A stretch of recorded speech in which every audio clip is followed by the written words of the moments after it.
Americans aren't happy about the IRS scandal nor the handling of the Benghazi outpost attack, but neither issue is having much impact on President Obama's popularity, according to results of a new Wall Street Journal NBC News poll. Meanwhile, New Jersey Governor Christie is one of the most popular politicians in America, thanks largely to popularity among Democrats. Patrick O'Connor joins us to analyze the data. Patrick, good morning. Morning. Thanks for having me. Okay, so let's start. Before we get to the analysis, what do the polls show about the IRS scandal, the Benghazi attacks, and President Obama's approval rating?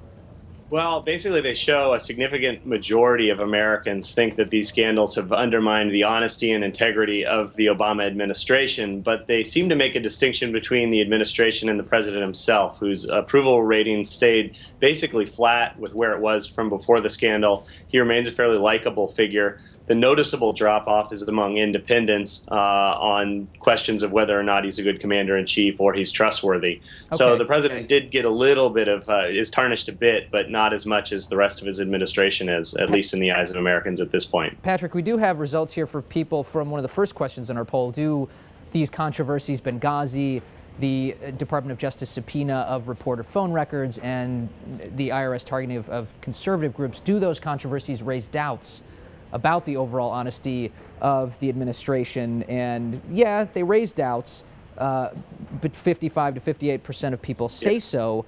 But like you said, really President Obama is still hovering around just below 50% in terms of his approval rating, correct? Yeah, he is. And I think the thing, he's had a pretty stark drop-off among support from independents, but the one thing that seems to be holding firm is that his core constituency, minorities, women, voters between the ages of 18 and 34, they actually seem to be more supportive of him now than they were from before the scandal. So as he's losing some voters, he seems to be attracting more. I think of those numbers that you've just ticked off for all the scandals, the one scandal that does seem to be the most resonant or have the most potential to harm the president is the IRS scandal. Because even there, you've had about 30% of Democrats who think that these investigations by Congress are totally legitimate. And there does also seem to be a huge portion of the population that's still kind of persuadable on this question. So as the investigation plays out over the next month, those numbers may shift a bit, whereas the Benghazi numbers really break along party lines. That's interesting. And you mentioned a second ago that independents have actually changed their view a bit of the president, because so one reaction to this would be basically Republicans already didn't like him, Democrats already did like him, and nothing much changed. But it sounds like you're saying there's the opportunity that it might, that if something comes out, that you could get a much bigger swing in his approval?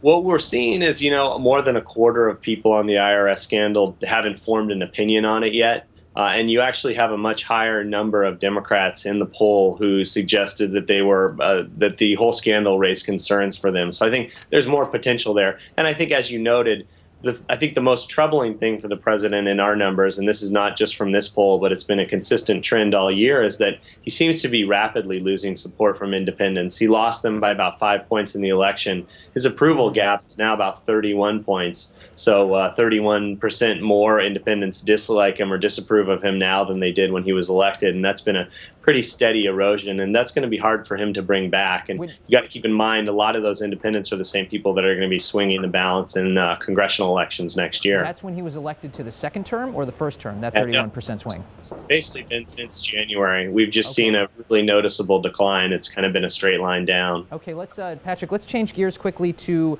Governor Christie. Yeah. Very popular.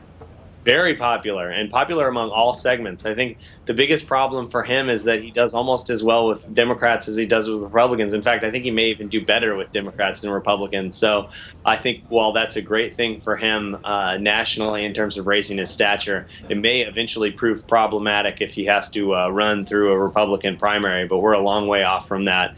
And Chris Christie, he remains the one guy who seems, Hillary Clinton, but she's more polarizing, but Chris Christie really pulls well across all segments of the electorate. Okay, you anticipated my question. I was wondering, that popularity among Democrats, that's great nationally, but in a Republican primary, he's got to get through that first, doesn't he?